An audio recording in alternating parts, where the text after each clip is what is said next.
Hello বন্ধুরা, কেমন আছো সবাই? আশা করছি তোমরা সবাই ভালো আছো, সুস্থ আছো, আর আমরাও ভালো আছি। আমার নতুন একটা ভিডিওতে তোমাদের সবাইকে জানাই অনেক অনেক স্বাগত।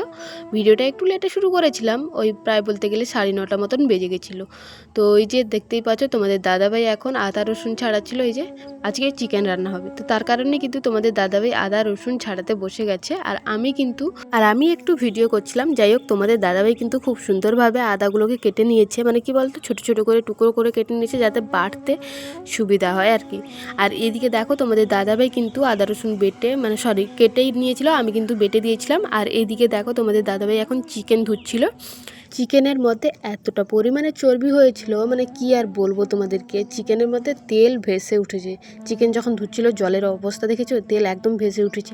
আমি না এই প্রথমবার হয়তো দেখলাম যে চিকেনের মধ্যে এতটা পরিমাণে তেল মানে বেরোয় আর কি, মানে চর্বি বলতে পারো আর কি।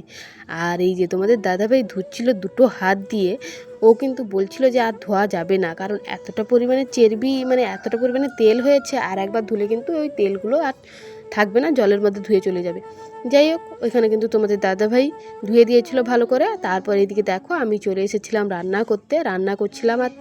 আর তোমাদের দাদাভাই না সব সময় বলে যে উনুনে রান্না করতে আর কি, যে কোনো জিনিস উনুনে রান্না করতে, কারণ উনুনের রান্নার যে স্বাদটা থাকে সেটা সম্পূর্ণ আলাদা। গ্যাসের মধ্যে যতই রান্না করো না কেন, উনুনের মধ্যে যে রান্না, কাঠ জাল দিয়ে বা ঘুঁটে জাল দিয়ে যে রান্নাটা হয়, ওটার রান্না সম্পূর্ণ টেস্ট আলাদা হয়। আর এদিকে দেখো, মাংসটা কিন্তু কষিয়ে নিয়েছিলাম। তোমাদের দাদাভাইকে বলেছিলাম 2 পিস লেগ পিস নিয়ে এসেছিলো। আমার মাংস কষা হয়ে গেছিলো, তারপর তোমাদের দাদাভাই একটু বসেছিল, আমি একটু ভিডিও করবো বলে। এইদিকে দেখো, মা কিন্তু বসে গেছে মাছ কাটতে, মানে দাদু এই যে মাছগুলো কিনেছে, নোনা মাছ, তার সঙ্গে এই যে দেখতেই পাচ্ছ সামুদ্রিক কাঁকড়া, এগুলোকে আমরা জাহাজ কাঁকড়া বলি। তোমরা কি নামে জানো অবশ্যই কিন্তু কমেন্টে জানিয়ে। তো এই যে দেখতেই পাচ্ছ, শাশুড়ি মাকে বলেছিলাম একটু সাজিয়ে রাখতে, সাজিয়ে রেখেছে, বেশ ভালোই লাগছিল দেখতে। আর এই কাঁকড়াগুলো খুব মিষ্টি হয় খেতে, এতটা পরিমাণে মিষ্টি হয়, যতই তেঁতুল দাও না কেন তেঁতুলের মধ্যে চিনি লাগবে না, এতটা পরিমাণে মিষ্টি হয় এই কাঁকড়াগুলো। তো কাঁকড়া কিন্তু কিনেছিল মেয়ের জন্য নয়, সবাই কিন্তু খাবে। আর এদিকে দেখো, তোমাদের দাদাভাই এখন মাংস একটু কষে নিচ্ছিল, আমি একটু ভিডিও করছিলাম বলে। মাংস কষা কমপ্লিট হয়ে গেছিলো। তোমাদের দাদাভাই কিন্তু একটা বাটির মধ্যে বের করেছিল কষানো মাংস, কারণ তোমাদের দাদাভাই বাড়িতে এলেই কিন্তু কষানো মাংসটা খেতে পছন্দ করে। কষানো মাংস বের করেছিল, আমি 1 থেকে 2 পিস খেয়েছিলাম, তারপর কিন্তু তোমাদের দাদাভাই খাবে। আর ওই যে দেখতেই পাচ্ছ আমার পেছনে কিন্তু তোমাদের দাদাভাই এখন মাংসের মধ্যে জল ঢালছিল। কষানো মাংস তো বাড়ির সবাই কেউ খায় না, মানে খায় না, ওই ভাতের সঙ্গে একটু জুস না হলে তো সবাই পছন্দ করে না, তার কারণে কিন্তু তোমাদের দাদাভাই অল্প পরিমাণে একটু জল দিচ্ছিলো। আর আমি এই সাইডে কিন্তু একটু মাংস খাচ্ছিলাম, খেয়ে কিন্তু তোমাদের দাদাভাইকে দিয়ে দিয়েছিলাম, ওই খাচ্ছিল। আর এদিকে দেখো, এখন বসে গেছিলাম খেতে। মেয়েকে স্নান কমপ্লিট করিয়ে, ওকে খাইয়ে, তারপর আমি আর তোমাদের দাদাভাই নিয়ে বসে গেছিলাম খেতে। তোমাদের দাদাভাই বলছিল যে মাংস সবাইকে কিন্তু বাটির মধ্যে দিলে বেশি হয়ে যায় অনেকেরই। তো তোমাদের দাদাভাই বলল যে এই গামলায় যে ঢেলে রেখেছো, ওই গামলা থেকে সবাই কিন্তু নিয়ে খেয়ে নেবে, আর এক্সট্রা করে বাটি করতে হবে না। এখন আমি বসেছিলাম খেতে, তোমাদের দাদাভাই কিন্তু এখনও পর্যন্ত আসেনি। ওই 1-1.5 মিনিট পর তোমাদের দাদাভাই বসেছিল খেতে। লেগ পিস নিয়ে এসেছিলো, ওই লেগ পিস দিয়েই কিন্তু আমার খাওয়া হয়ে গেছে, আর এক্সট্রা মাংস কিন্তু আমি একদমই নিইনি। আমার যে মাংস খুবই প্রিয় খাবার সেরকম কিন্তু নয় আমার, মানে কি বলতো, না চললেও হবে, দিলেও হবে, না দিলেও হবে। আমার কিন্তু মাংস অতটাও ভালো লাগে না, ওই 1 থেকে 2 পিস হলে কিন্তু আর বেশিও খেতে মন চায় না। কষার সঙ্গে 1 পিস 2 পিস খেয়েছি, তার কারণে কিন্তু ভাতের মধ্যে একটা লেগ পিস নিয়েছিলাম। খাওয়া দাওয়া কমপ্লিট করে ঘুমিয়ে গেছিলাম। ঘুম থেকে উঠে আজকে বিকালবেলা একটু সাজুগুজু করেছিলাম, এই যে দেখতেই পাচ্ছ। আর প্রদীপগুলো নিয়ে বসে গেছিলাম, এখন প্রদীপ জ্বালাবো বলে, একটু ভিডিও করব বলে আর কি, বেশ কয়েকটা ভিডিও করব।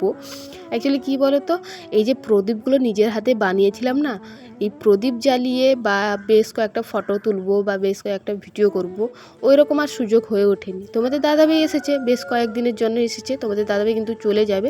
তো ভাবলাম চলো আজকে একটু সাজুগুজু করে প্রদীপ জ্বালিয়ে বেশ কয়েকটা ভিডিও বানানো যাক, আর বেশ কয়েকটা ছবিও তোলা যাক। তার কারণে কিন্তু এই যে দেখতেই পাচ্ছ সাজুগুজু করে চলে এসেছি, আর প্রদীপও কিন্তু সাজিয়ে নিয়েছি, আর ফুলও কিন্তু নিয়ে নিয়েছি। ফুলটা না দিলে কিন্তু প্রদীপের সঙ্গে, মানে প্রদীপ জ্বালাচ্ছি তো, তার কারণে ভাবলাম চলো ফুল একটু তুলে নিয়ে আসি। আর এখন তো জানোই গাঁদা ফুলের সিজন, গাঁদা ফুল তো পাবোই। আর আমার এই সাজে কেমন লাগছে অবশ্যই কিন্তু কমেন্টে জানিও তো।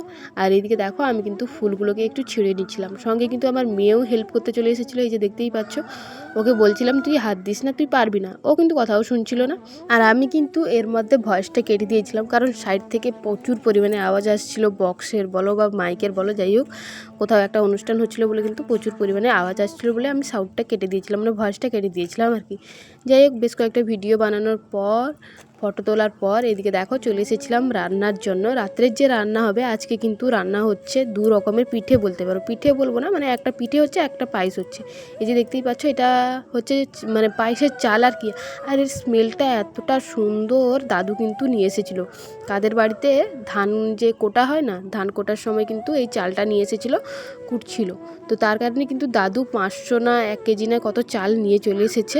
আর আজকে কিন্তু পায়েস রান্না করব। এই যে দেখতেই পাচ্ছ হাফ চাল কিন্তু আমি বের করে নিয়েছি, ওটাকে একটু ভালো করে ধুয়ে নেবো। আর স্মেলটা এতটাই সুন্দর লাগছিল যখন পায়েসটা ফুটছিল না, তখন পুরো বাড়ি যেন ওই চালের গন্ধে মোমো করছিল আর কি। যাই হোক আমি কিন্তু ভালো করে চালটাকে ভালো করে, মানে চালের যে সাদা যে জলটা থাকে না, ওটা কিন্তু ভালো করে ধুয়ে কিন্তু বের করে দিয়েছিলাম। আবার বেশি ধুলেও হবে না, কারণ চালের যে একটা স্মেল থাকে না, ওই যে পায়েসের যে পায়েস বানানোর সময় যে স্মেলটা ওঠে, ওইটা চলে গেলে আর মানে কি বলবো, আর ওটা চলে গেলেও হবে না। যাই হোক আমি ভালো করে চালটা ধুয়ে নিয়েছিলাম। চালটা ধুয়ে নেওয়ার পর এই যে দেখতেই পাচ্ছ চালটা আমি ঢেলে দিচ্ছিলাম, কারণ মা কিন্তু উনুনের সাইডে বসে কিন্তু হাঁড়ির মধ্যে জল ঢেলে কিন্তু জলটাকে গরম করে নিয়েছিল। আর গরম হয়ে যাওয়ার পরে কিন্তু আমি চালটা ধুয়ে কিন্তু দিয়েও দিয়েছিলাম। আর ওই সাইডে কিন্তু মা বসে কিন্তু উনুনের সাইডে বসে কিন্তু চালের গুঁড়ো ওটাকে কিন্তু গরম জল দিয়ে ভালো করে কিন্তু মাখাতে শুরু করে দিয়েছে। ওই যে বললাম আজকে 2 রকমের পিঠে হচ্ছে, 2 রকমের পিঠে না, একটা হচ্ছে পিঠে আর একটা হচ্ছে পায়েস।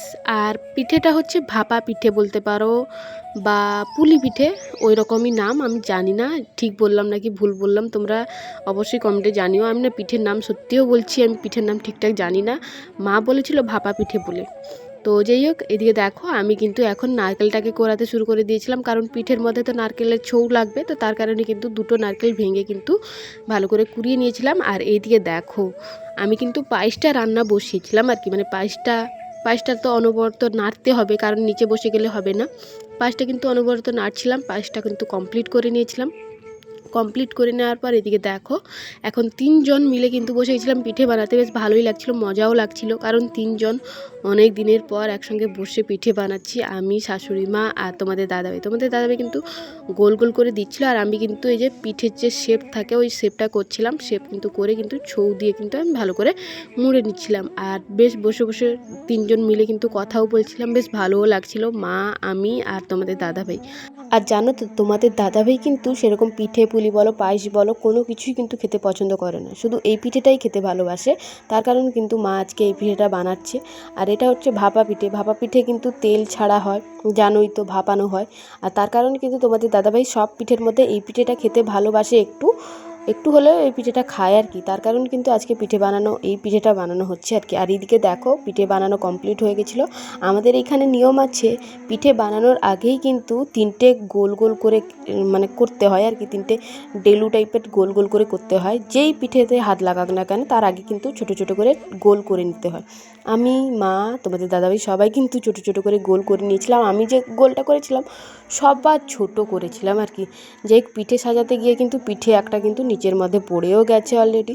আর আমি কিন্তু পিঠেটাকে খুব সুন্দরভাবে সাজিয়ে নিয়েছি। আর বেশ কয়েকটা কিন্তু পিঠে আছে, আর একবার মতো কিন্তু হলে হয়ে যাবে। এই যে দেখতেই পাচ্ছ একটা থালা চাপিয়ে দিলাম, দেখলাম যে থালার মধ্যে থেকে মানে বাইরে কিন্তু ভাপগুলো মানে বাষ্পগুলো বেরিয়ে যাচ্ছিলো। বাষ্প বেরিয়ে গেলে কিন্তু পিঠে একদমই হবে না। আর এই থালা বসিয়েও, এটা বসানোর পরেও কিন্তু দেখলাম ভাপ বেরিয়ে যাচ্ছিলো। তো এর মধ্যে একটা ভারী একটা জিনিস দিতে হবে যাতে ভাপ না বেরোয়। আর একটা পিঠে অলরেডি পড়েও গেছিলো, ওটাকে তুলে কিন্তু ফেলে দিতে হয়েছে, কারণ ওটা পুরোটাই বালি হয়ে গেছিলো। আর এদিকে দেখো পিঠে কমপ্লিট, পায়েস কমপ্লিট, এখন বসে গেছিলাম খেতে। আর আমি যখনই খেতে বসি আমার মেয়েও আমার সঙ্গে খেতে বসে। এই যে টেবিলের মধ্যে কিন্তু বসে একসঙ্গে মা মেয়ে মিলে বসে খাচ্ছিলাম। পায়েসটা কিন্তু হালকা মিষ্টি হয়েছিল, বেশ খেতেও ভালো লাগছিলো। পায়েসের স্মেলের জন্য কিন্তু পায়েসটা খেতে ভালো লাগছিলো। পায়েস পিঠে নিয়ে বসেছিলাম খেতে। চলো আজকের ভিডিওটা এই পর্যন্তই, সবাইকে টাটা।